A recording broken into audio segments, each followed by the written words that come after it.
Nicolas Cage is probably one of our generation's definitive actors.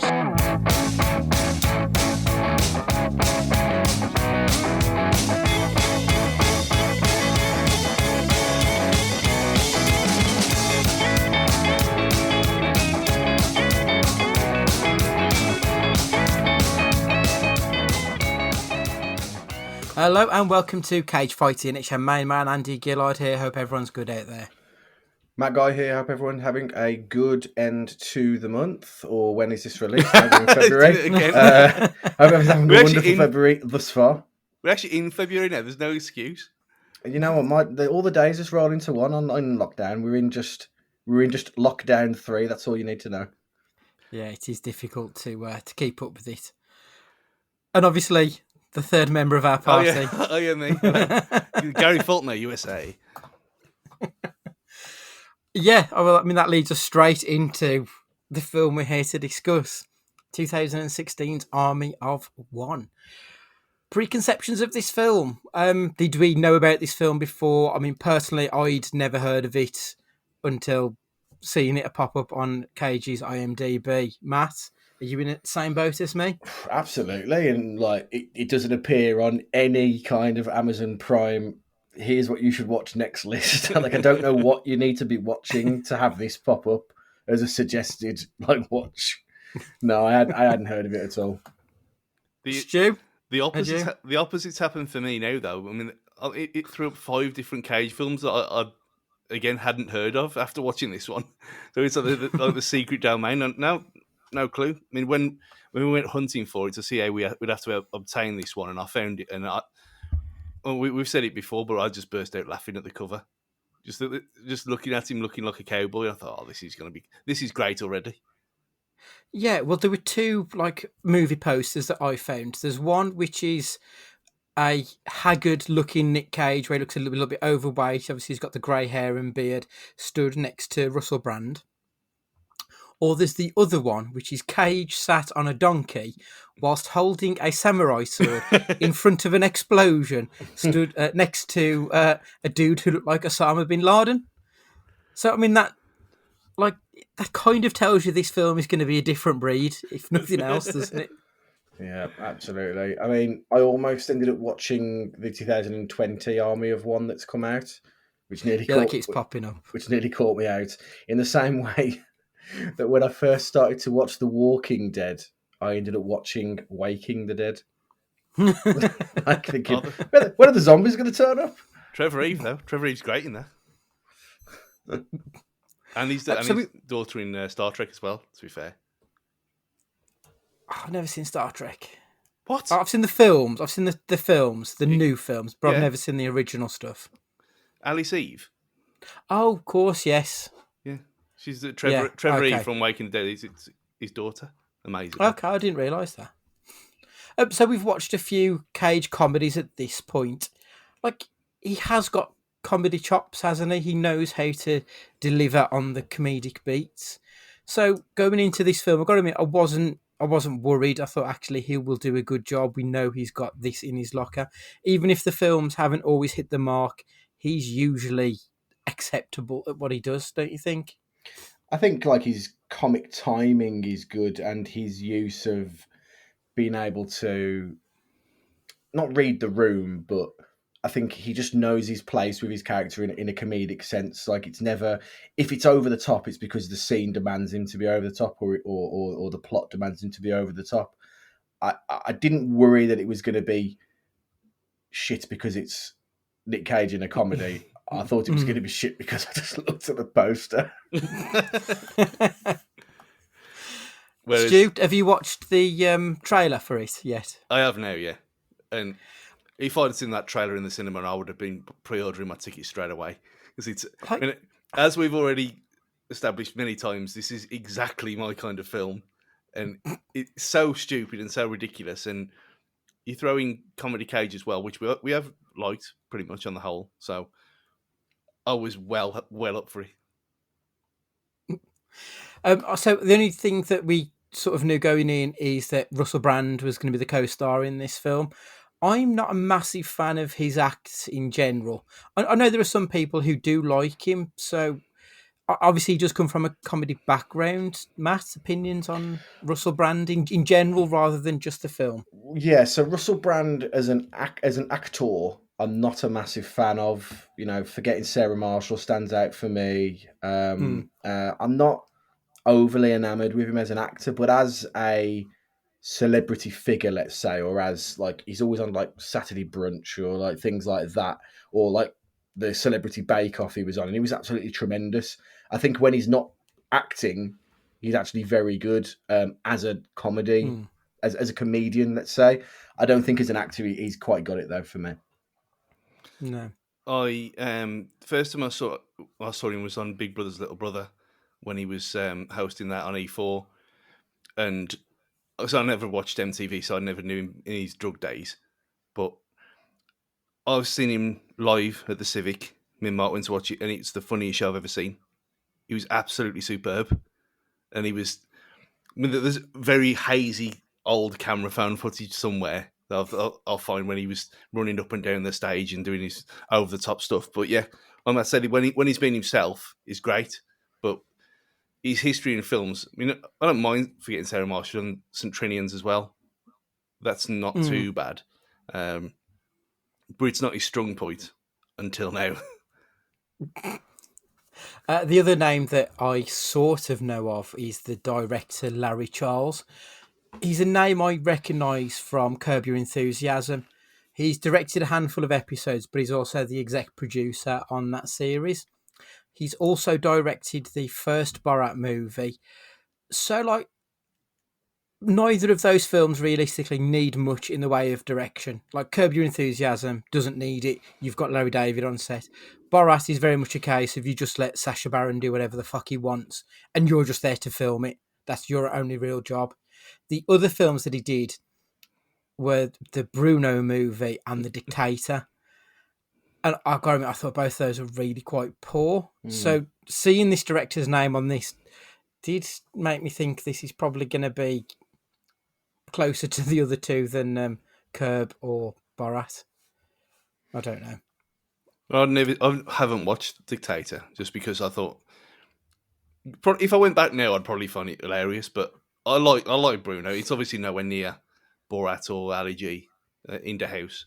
But yeah, The Dictator was one, and the Grimsby one as well. Oh, that's a bad one.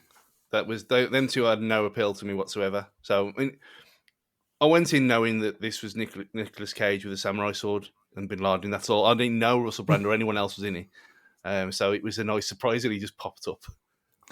So here we are, 2016, Army of One, which IMDb describes as: frustrated with the US government for its fruitless efforts to bring down Osama bin Laden, the eccentric, middle-aged, part-time construction worker Gary Faulkner, after a personal visit by God himself, takes the decision to embark on an adventure to the Badlands of Pakistan, with the intention to capture and bring the most infamous yet leader to justice. I think that sums it up pretty well, to be honest. And cut. That's it. That's what you need to know. Yeah.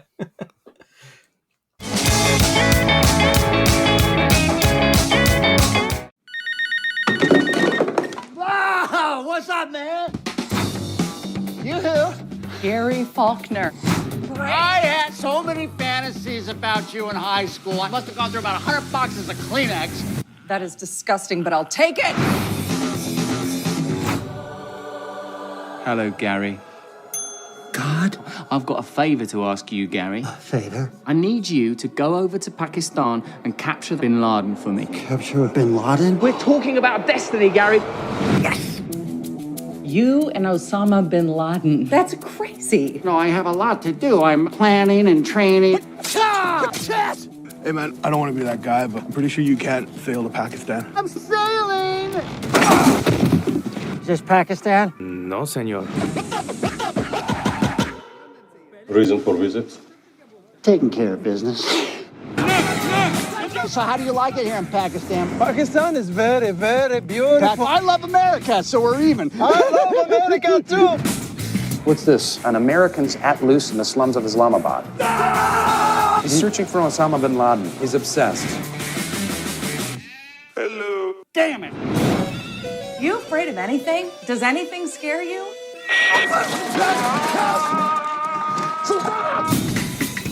Your bizarre fantasy that somehow you're James Bond or something.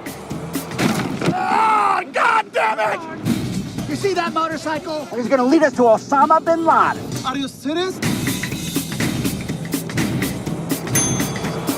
Oh my God! Get in the truck, Gary. Yes, Lord. Don't yes, Lord me. Yes, Lord. I said don't say that. Yes, my Lord. What's this now?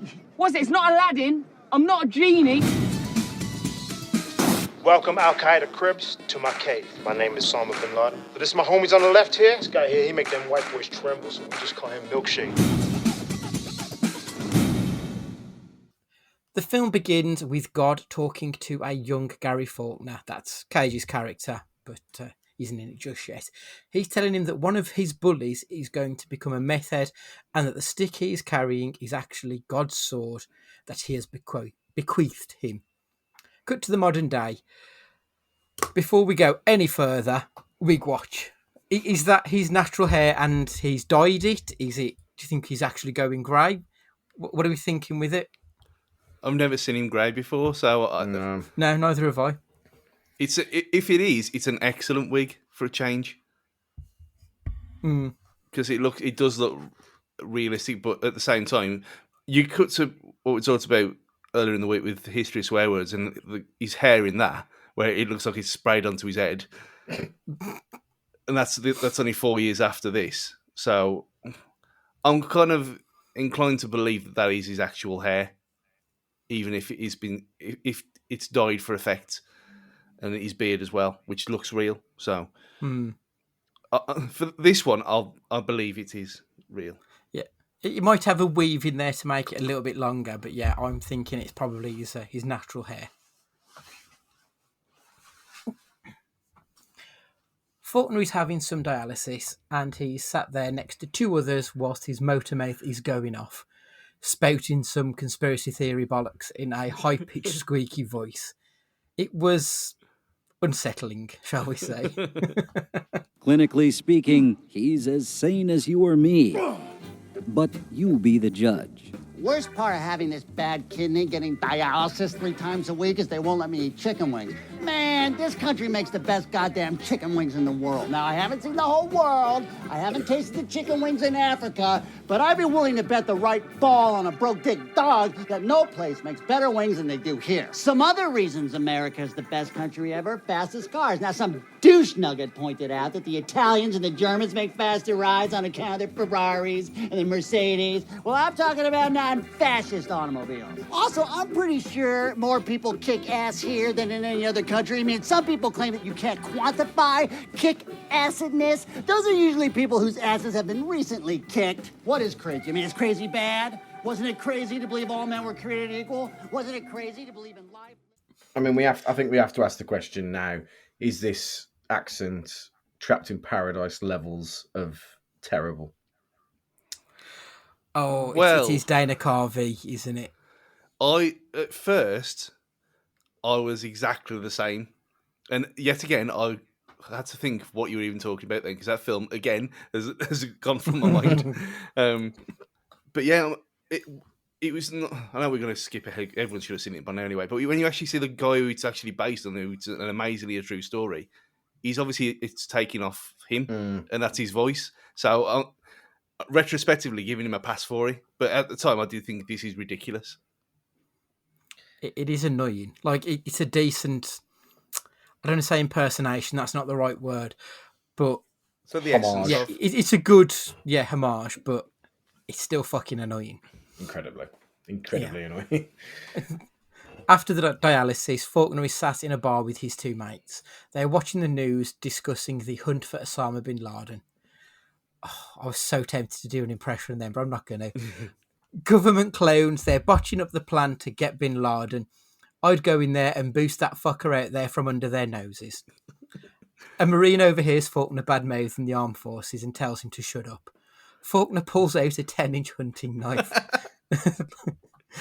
only to challenge the Marine to a game of throwing the knife closest to the bullseye. The Marine gets close. Faulkner throws it straight into his friend's shoulder. I did chuckle at this. There aren't a lot of laughs for me in this film, but I wasn't expecting that at all. I thought that was very well done. Yeah, it was the one moment in the film where I audibly laughed out loud because it was just set up in a way that I expected him to hit it smack in the bullseye. Yeah. It was set up that way, and then when he didn't, it was completely out of the blue. Whereas any other kind of slapstick comedy, he hits the man. But for some strange reason, I just had it in my head that he was going to hit it bang on. Absolutely, 100% with you. So we're about 10 minutes in at this point. It does feel like quite a lot has gone on. We see that he's been talking to God, that he's not a well man. He's got a motor mouth and tinfoil hat theories. Like early doors, I'm feeling quite positive. They've set up a lot and it looks like it's going to be a bit crazy. It obviously is going to be low budget, but I thought this might be fun, if not particularly anything else. Stu, what were your initial thoughts? I was wiping the tears from my eyes at this point. I think the whole dartboard thing did.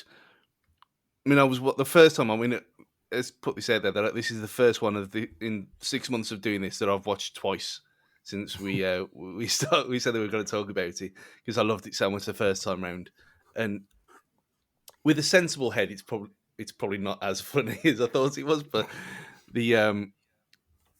it was much more interesting than I thought the poster made it look. That's for sure. And the whole dialysis thing was just, I thought, oh, there's actually something wrong with him. Maybe he's hallucinating this whole thing. I mean, well, probably is anyway. But this whole talking to God thing, and he's sitting there being treated, and he looks like a mess. And I didn't expect it to have any kind of backstory whatsoever. I thought it was just going to be nonsense, and there was a little bit of it. Matt, what were your first thoughts on the opening 10 minutes? Well, I texted you two and I said, is this the best film of all time or is it the shittest? And it's pretty much exactly that. Like, I really couldn't put my finger on how I felt about it at first. I wrote in my notes about how I really wanted it to be an ironic look at Americana, but I don't think it's clever enough to be that. No. And I really wanted it to be. But after the first 10 minutes, I thought, I've laughed out loud at it, and I like the idea of it, I guess.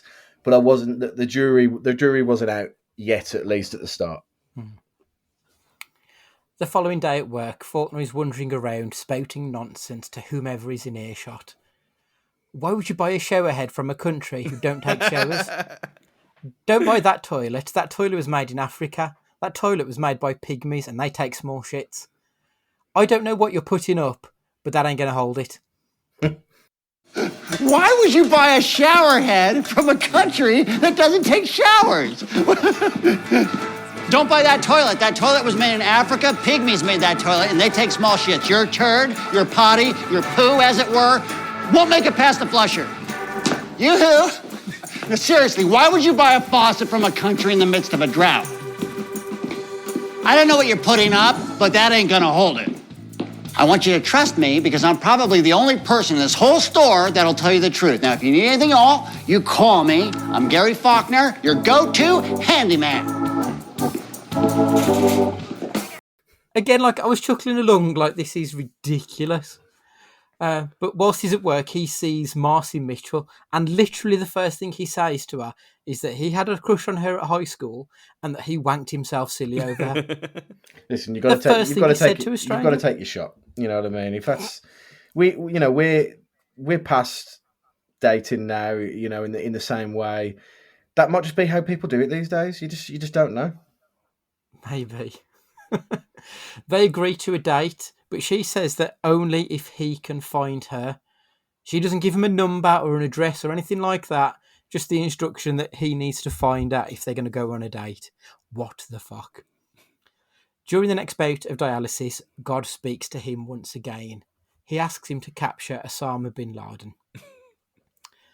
Faulkner finds where Marcy lives and she just lets him in. This is fucking insane. A strange man rocks up at your house when you haven't given him the address, and she just lets him into the life. In order to fund his holy quest, Faulkner goes to Vegas and wins a shitload of money, only for Mexicans to attack him and steal that money, telling him, stay out of Pakistan.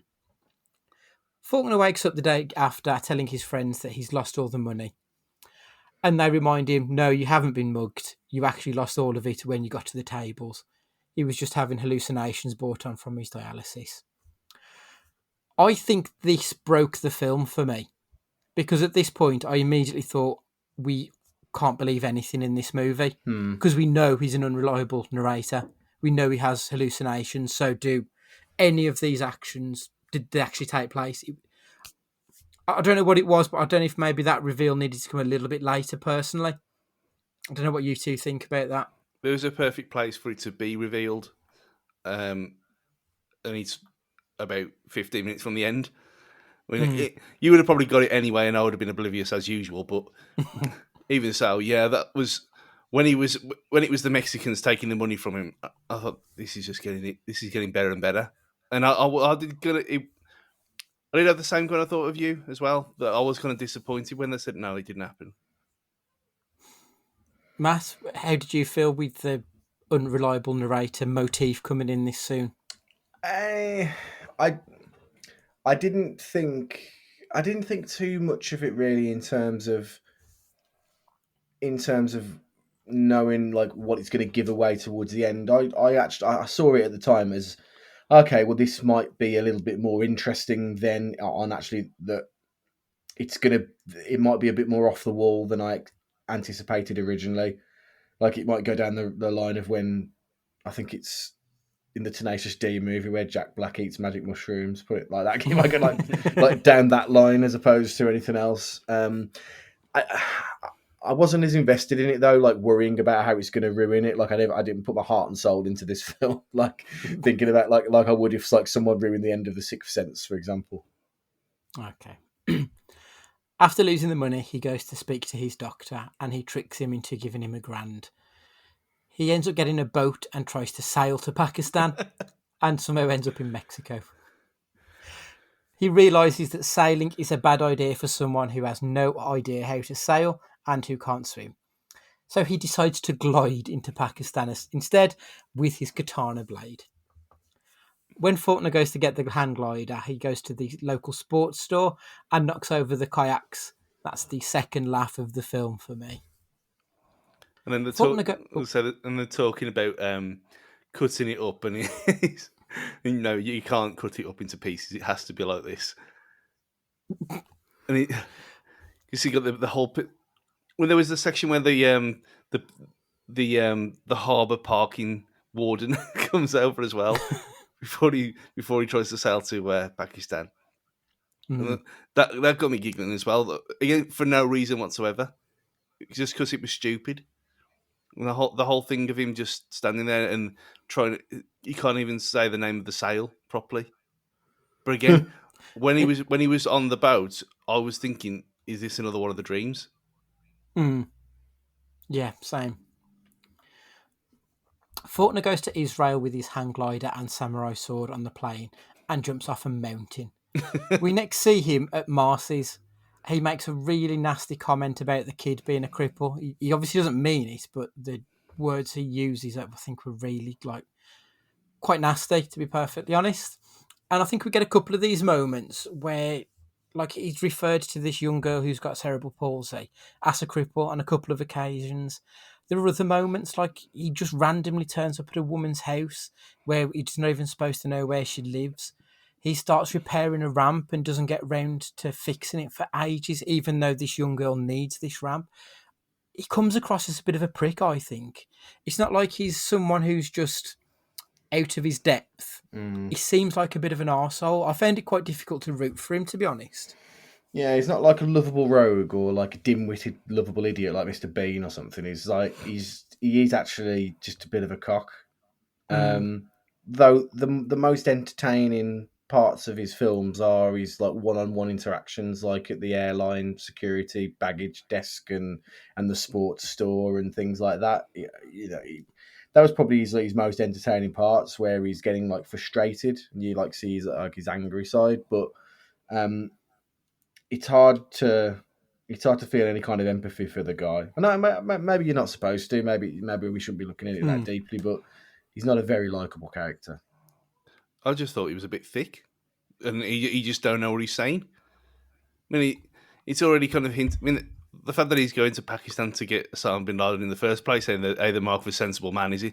And even if it is, he's being taught to by God. But I just thought, well, this bloke is clearly on his own for a reason, and we don't really know what his job is because he's just this kind of, he just does a bit of everything for people, and he knows he's got friends that are kind of, when they're fixing the ramp and they're kind of mentioned as just being his friends, they're never mentioned again.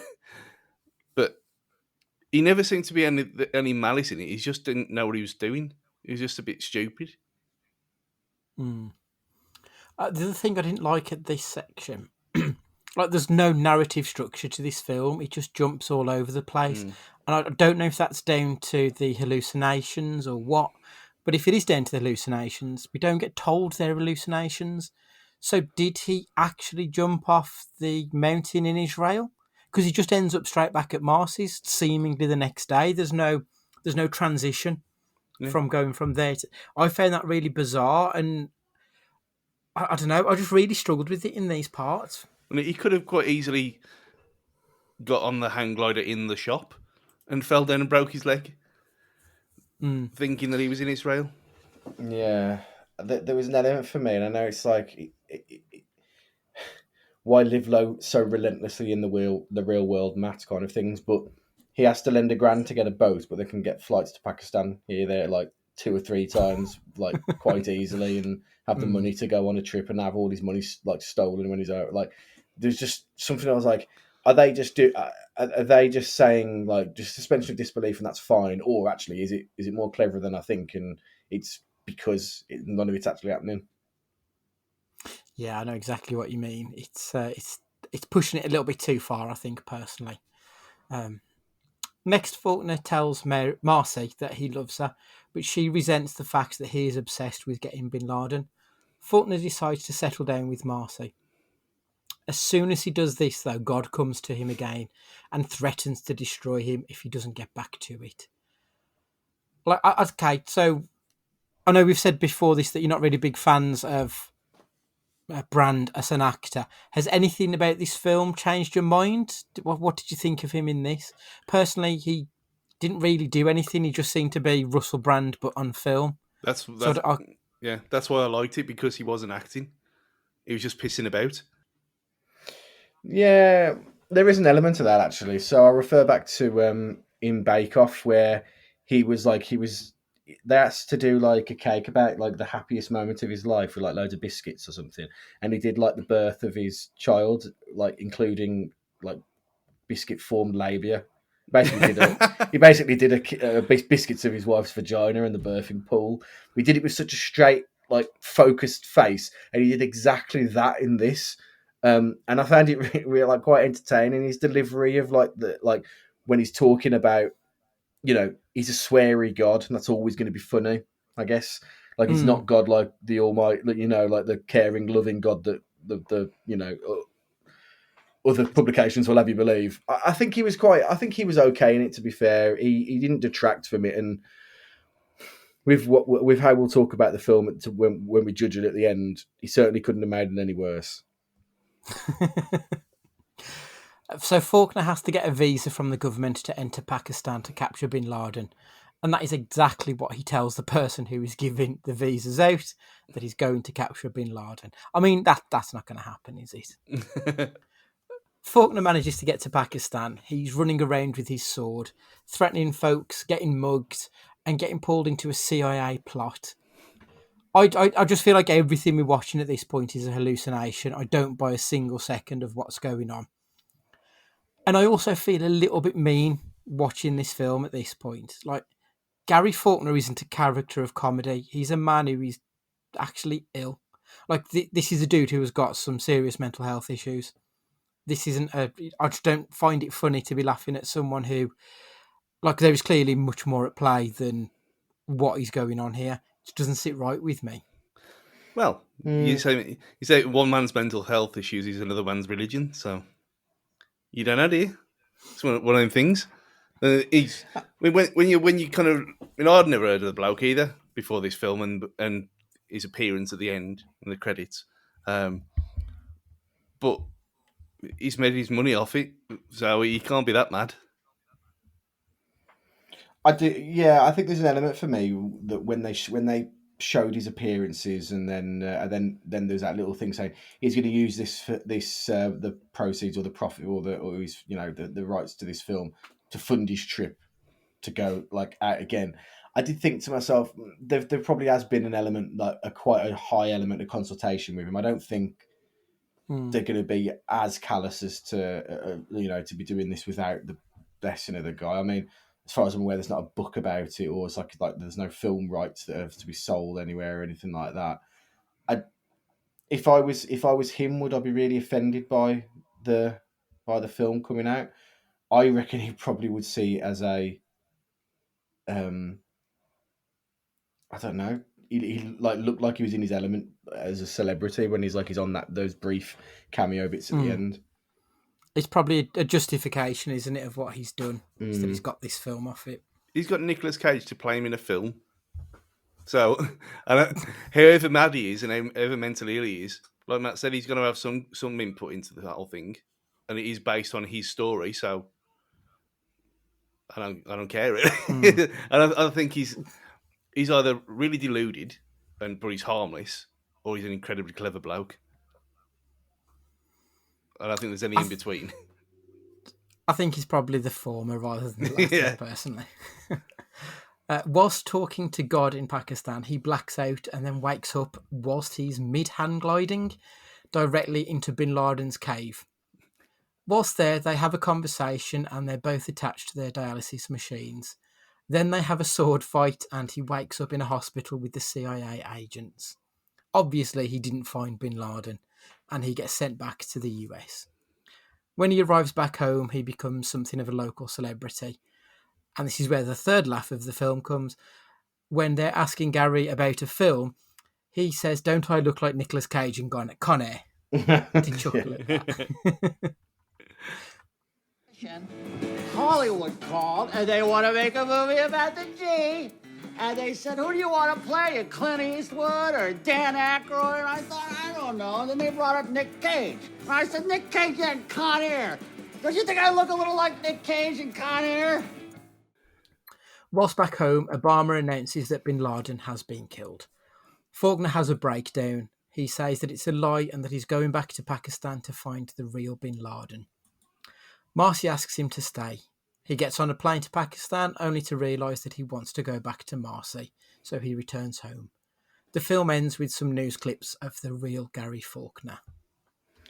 Yeah, there was actually one element of the ending, like the closing chapters, that I actually was like, I must have actually put more into this film than I thought, because when he was having his breakdown about when Obama found him, I actually was rooting for him in a way, to actually and then when he doesn't, I thought, he soured this film. Not that it needed souring, but it soured it in that you actually want him to get over what he's doing, not carry on this fruitless search. And he kind of he tied it up, I suppose, at the end when he sees sense on his third or fourth mystery funded trip to Pakistan. Stu, thoughts on the ending? I was like, at the end, they kind of threw the whole "what would they bury his body at sea for?" and the whole mad conspiracy theories of actually they didn't find him after all, and which are actually still quite prevalent now. Amazing if you go onto the dark web and look at them kind of things, them kind of people. But it was nice, and I suppose where he chose her and the cripple kid, as he called her, over his mission. But yeah, I mean, like I said earlier, I was just shocked that it was an actual real bloke, because I thought, well, it can't possibly be real, or it can't be anyone as mental as this, and it was. So it kind of gave the madness more justification for me, because now hiding the fact that I love this film because it was so stupid and it knows exactly what it is. There's no hidden meanings in it, and there's no. I mean, we can kind of find things for that reason if you needed to, but it knows what it is. It knows it's silly, and it fully embraces it at all times. I mean, the thing with the chick in the airport with a samurai sword, and how he asked the god has to tell him to put it in with the luggage. Just stupid, but it just works. And so it kind of went from that was fun to that was actually real, and it's kind of like a mind blown moment.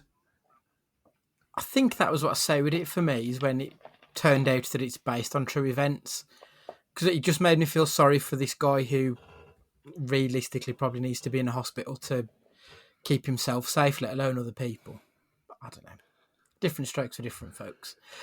So the budget on this film is unknown, unfortunately, but I cannot imagine it was that cheap. I mean, we've got Nick Cage, Russell Brand, Paul Scheer, Rainn Wilson, Matthew Modine. Like there are some decent names in there, so I would have thought you'd get a bit of a budget. Wendy McLendon Covey, she's in the Goldbergs, which is just like properly rose to fame like before this. So I imagine she's cost a pretty penny to get in it, I'd have thought. So yeah, I mean, I was quite annoyed. I wanted to try and find out. I imagine it would be less than 10 mil, like probably even maybe less than 5, but I did want to know. The box office is reportedly 370,000, but that's international because I believe it was released on VOD in America. So I don't think there's much that you can really gather from the box office on this one. 2016, though, for Nicolas Cage was a busy old year. This is the 5th film that was released of Nick Cage's that year. We had The Trust, Dog Eat Dog, Snowden, and USS Indianapolis, Men of Courage. I have never heard of any of those other films either. No, not a sausage. Yeah, so I'm looking forward to seeing what the rest of 2016 brings from Cage's resume. It will be good, actually, like as a bit of data retrieval and sorting if we can work out the best and worst year of his career when this is all said and done. Yeah, I bet this is the busiest of his. I can't imagine there are many actors who have done 5 films in a year, let alone, that's crazy. It might be one of those. What was it that we watched not that long ago where he is really a bit part player in it? Oh, what was the name of it? Where he runs the Mexican hotel. Oh God! Now you're asking a question. That one, basically. Yeah, that one. It was. I can't remember. But anyway, fuck's sake. It might be the case that he's barely in it, or did like a jiu-jitsu when he's in it for like about half an hour. It could be. Yeah, very, very much so. So IMDb has this down with a rather generous 5.1. The Metacritic score is a 43. Rotten Tomatoes fan and critical response both have the same score, 25%. I think that's probably where I am at, if I'm honest. So obviously the critics weren't impressed. Vincent Mancini from Film Drunk: I cannot give Army of One a positive or a negative review. I can only try to convey my utter bemusement at this film. Jaden Mobarak from The Film Stage: the biggest draw is watching Cage embrace a character with unironic comedic flair. We haven't seen this in quite some time. Chris Bunbury from Joe Blow's Movie Network also praised critics, saying that he gives it real effort, in spite of the film being awry from the very start. However, Matt Donato from We Got This Covered, he says that Army of One contains one of Cage's worst performances to date, which is a pretty damning feat. I think that's a bit harsh. However, some people did like it. If we head over to Amazon, the film has an average of 4 stars based on 87 reviews, 47% of which are 5 stars. Yes. Big George says the film gets 5 stars mainly for Cage playing the role of this American idiot so well. The real Gary, however, is nothing more than a drug-dealing pothead waster who has done that many drugs his brain is mush. Crazy as a bag of cats, yes. Hero, no chance. And Annie Mezek, the fantastic Nick Cage radiates pure comedic genius in Army of One. Based on a true story, Nick heads out to capture Osama bin Laden. He's led by visions of God, encouraging him to fulfill his destiny. My son, who hates Russell Brand, also enjoyed this film. I do like him and just made me an even bigger fan. But all the applause goes to Mr. Cage. This is his movie, and all the fun he had making it shows in every scene. You can't help but love this film. We sure do. So the closing part, the good, the bad, and the crazy. I think we'll do the shit sandwich approach. So we'll do. Stu's obviously going to be like going all in on it. So you can start it off, Matt. Then we'll do Stu, and then we'll come to me. So the good. I actually liked. They could have. This is what secretly makes me think that this film is cleverer than I give it credit for, because they could have been really lazy with it and had the people in Pakistan have been like really stereotyped in a way. Like there is an element of it, but it's more contextual than comedic. And he actually makes the point of saying about how like open and welcome the people are in Pakistan and stuff like that. And I think that should be praised in that they never took that cheap route with it, where like they made it just a caricature of what we expect Pakistan to be like. And I think for that reason, yeah, that was a positive. Negative, like the bad, really it was just so disposable for me. It was so like, whilst it was funny, it was. I just wasn't into it. Like I just wasn't grabbed by it. There wasn't enough tugging at the heartstrings from the story with the mother and child. It wasn't like socio-political like Four Lions would be, talking about like terrorism enough. It wasn't slapstick enough like a Mr. Bean or anything like that. It was very like 7 on the pH level. It's very safe at parts, even though it was funny. It just wasn't like it needed to lean in like one area and make it more that kind of film, I guess. The crazy for me really would have been, I still think that like it just wasn't executed well, but there is an element there of like it is a caricature of Americana. So you have this madman that goes around screaming about how great America is, and then you get people like that bloke who give him the visa, who are so easily persuaded by a Trump-like figure who talks about how great America is. And I really want to believe that the film was actually trying to be this ironic look at what's wrong with the yokel American, and it didn't deliver it very well. But I just don't think it is. I really want to believe that it is, but I don't think it is. Stu? I think that I've got that in my good that it's a piss take of Trump's America. That he openly knows what it is. He doesn't shy away from it either, and I put it in the same kind of group as things like stupid films like Freddy Got Fingered that are completely ridiculous and they're pointless. Obviously, that's not true in any way, but you can't. I'm not even going to go into why it's not going to be a masterpiece, and I'm not going to even try and evaluate it like that, because it's not, because it'll get less than the film in Mexico that we don't know the name of, that was just boring. But yeah, I liked how they took the piss out of people, and that they did it so openly as well that it wasn't even hiding. Like you said, the bit in the warehouse where he was saying about the toilets and all that kind of thing, and you know that people like that exist. And they've openly existed for the last 4 years everywhere, and even the leader of the free world, it was one of them.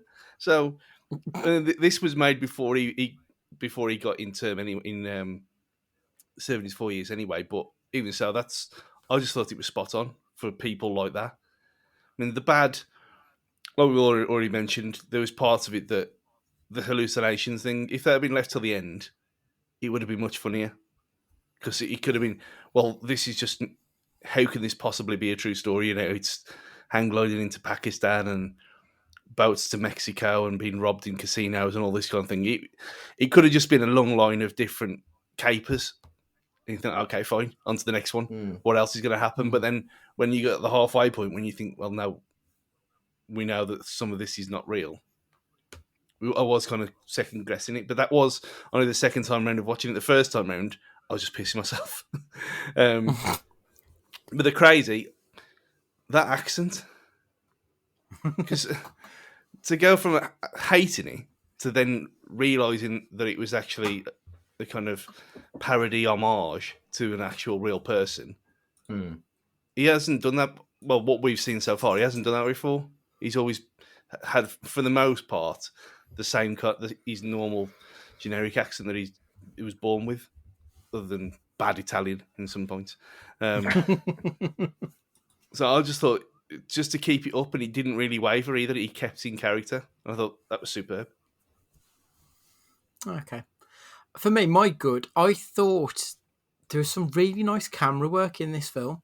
So there's a few bits where when he was walking through the casino bit, and they had the all-seeing eye above them, and when he was in the airport, and there was the eye above where it had like all the different flight times and everything, and you had the eye on the front of the truck that God was driving when he was in Pakistan. I thought the framing of some of these things are really clever.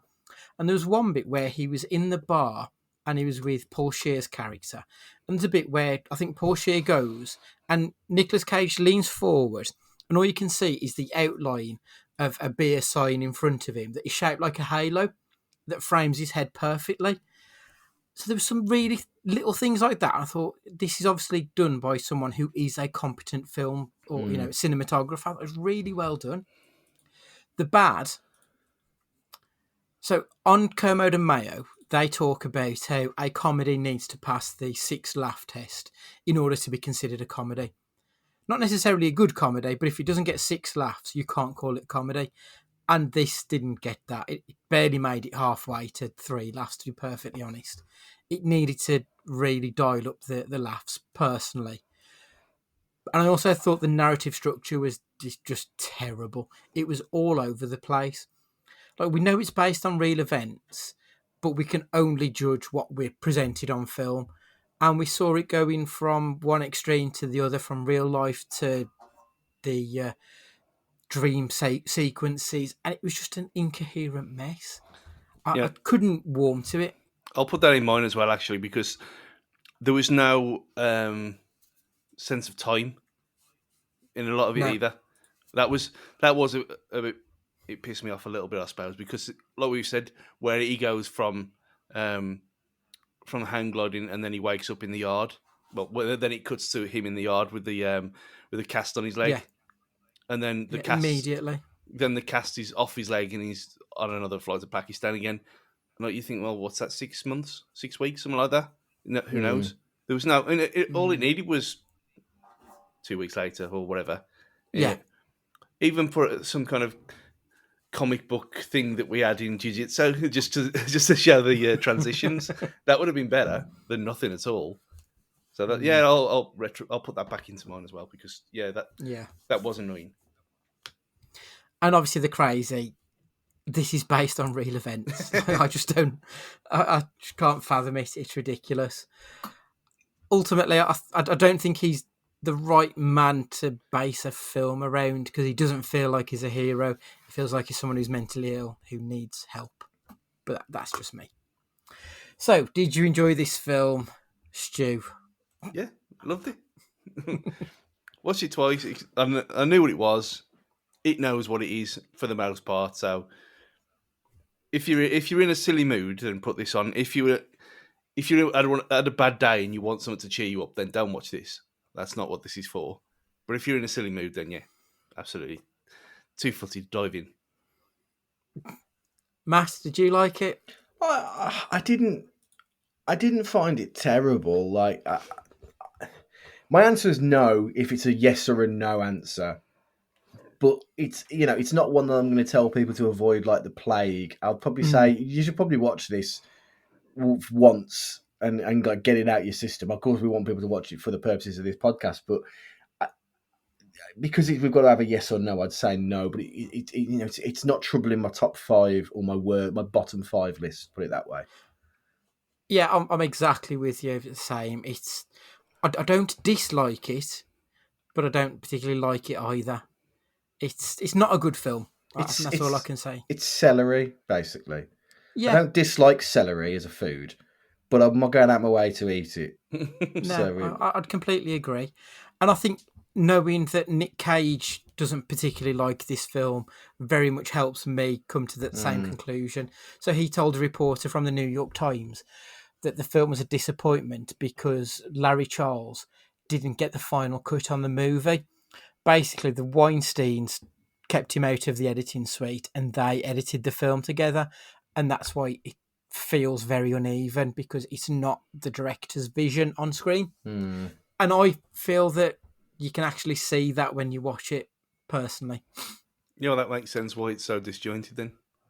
He was too busy messing with girls, were he, than making films properly. Seems like it, yeah. So, based on this film and this film alone, was Cage good or was Cage bad? Matt? Oh, this is a proper difficult one, this is, because I don't think that like he's necessarily bad in the film. He's just in a bad film. I actually think for what he is setting out to do, he does a good job of making an unlikable character someone who is entirely believable as an American who is completely blind to the way that the rest of the world and society sees him. So I've got to say, I think yes, I think he is, but in a terrible film. I am exactly on board with you. Like, I think you could recut this film or maybe put some reshoots in. Don't lean into the comedic bollocks. Just do it a straight film about what happened. You could take this frenetic conspiracy loon and you could highlight Faulkner's mental health and stuff like that. I think it's a really good performance in an absolute turd of a film. So yeah, I'm with you as well. I think it's a good move, a good performance from Cage. Stu, are you in agreement? Yeah, I mean, you're right. You could supercut this to be an advert for not listening to Karen on Facebook, basically.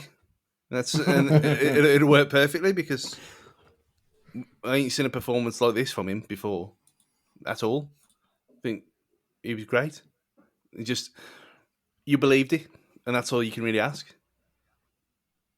Super. So the final question is, I want you to finish this sentence. If you enjoyed Army of One, you might also like. Stu, tell us a film or two that you think someone would like if they liked this. I've already said it, because just for the sheer stupidity angle, go and watch Freddy Got Fingered. It's better, and it's funnier. It's a good choice. I haven't seen that for some time, actually, and it is a proper off-the-wall batshit. Like, there's no depth to it whatsoever. It's just a series of nonsense, but it works for what it is. So, yeah. I dig that. Matt, finish the sentence, please. I can't remember what the exact sentence was, but the film would be The Interview. Great choice. Again, not a massively critical success. I don't think the critics came out in unison and said how fantastic this film was, but I really enjoyed it, and it is another one of those, hunting for a dictator / political terrorist, whatever you want to call him, but done better. And he did get quite a lot of laughs out of me. Seth Rogen, he's pretty much untouchable in everything that he does, because he doesn't take many risks at all, but he knows exactly what he is, and he does it well. And The Interview it pokes fun at kind of other cultures and the American culture, but in a way that's not offensive, but it's just like a gentle critique. But I think if you did enjoy this for it's poking fun at Americana, you'll enjoy The Interview for kind of similar things.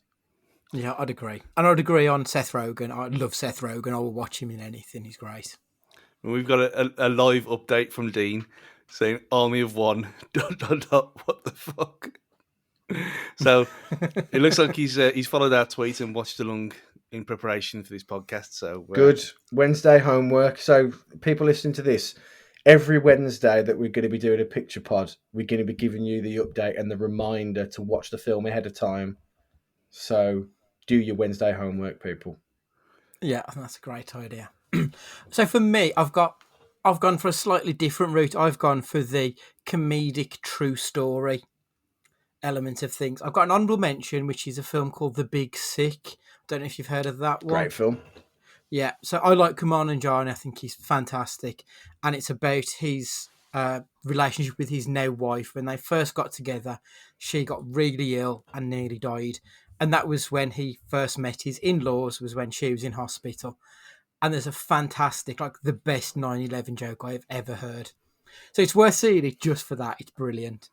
But the one that I was actually going to recommend is I, Tonya. This is how you do a comedic real-life story with an unreliable narrator. It's a very good sports movie as well. Ticks all the boxes on it. So yeah, I, Tonya, starring Margot Robbie and Sebastian Stan. Cracking film. That's in Recommend Flatcast that one. alone. Yeah, it's brilliant. It was Oscar nominated and everything, so it's of a good standard.